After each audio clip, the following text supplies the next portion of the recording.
Hey guys, John Hatcher here, and this is your Tuesday Blues, lesson number 53.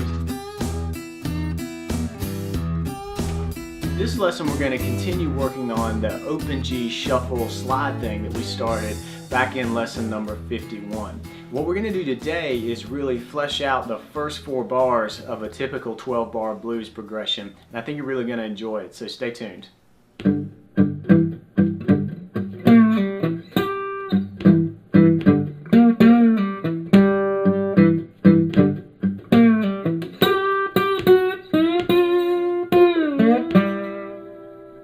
Alright, so let's start tearing this thing apart. We're really starting out with that open G blues shuffle, working on the 5th and the 4th string with this deal right here. And that's the same thing that we did back in lesson number 51.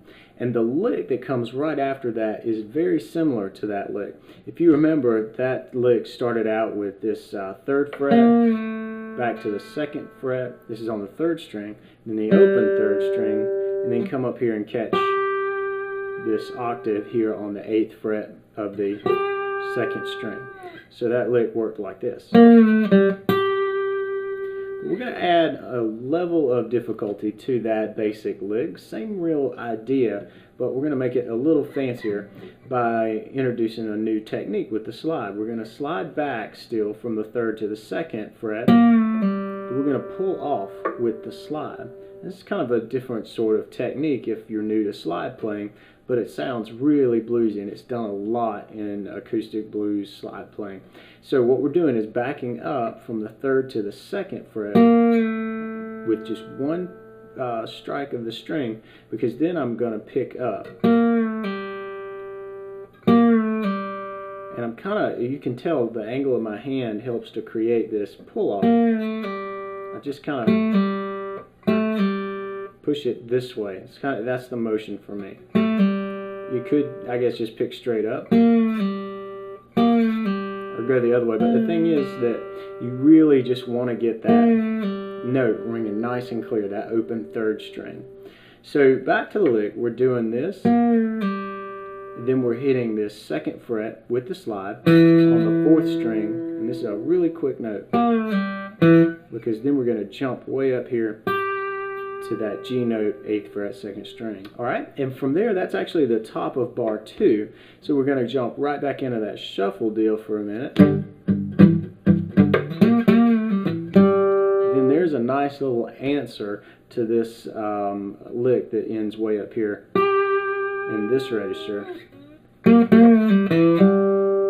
So here's what I'm doing. We're starting out with that shuffle.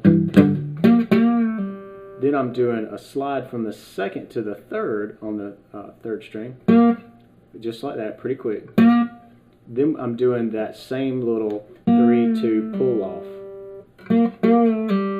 So it's just a way to kind of start off that same little pull off idea. Then I'm going back to that low note on the 2nd fret of the 4th string, then picking up entirely and hitting the open 3rd string. So for the first sort of call, you've got then the response. And see how those two kind of work together to form a complete musical idea. And of course there's some space in between with the shuffle, but it really sort of ties together nicely. Okay, so bar 3 starts out with this open 3rd string ringing, and then we're going to hop back into our shuffle and do the slide pull off combination again.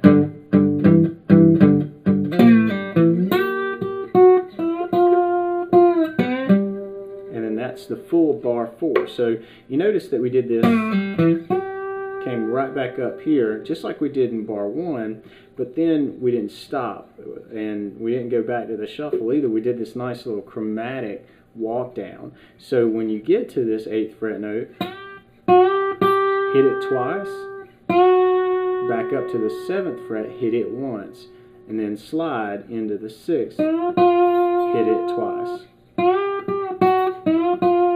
And there's no sliding around on that 7th fret note. You just want to hit the note. This should be a good practice deal for you to just hit a note solidly, even though you got to slide. We have a tendency to want to just slide into and out of everything when you put this thing on your finger, but we really just want that note to sound.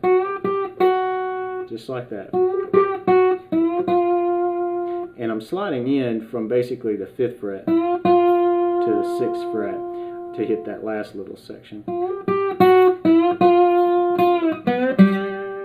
And then we just hit the 6th fret and slide off to about maybe the middle of this 5th fret. Then I grab the 4th fret on the 3rd string, start heading toward the 5th fret, but before I get there, hit the 5th fret on the 4th string. That's a lot of information for you, so let's take a look at that really slowly.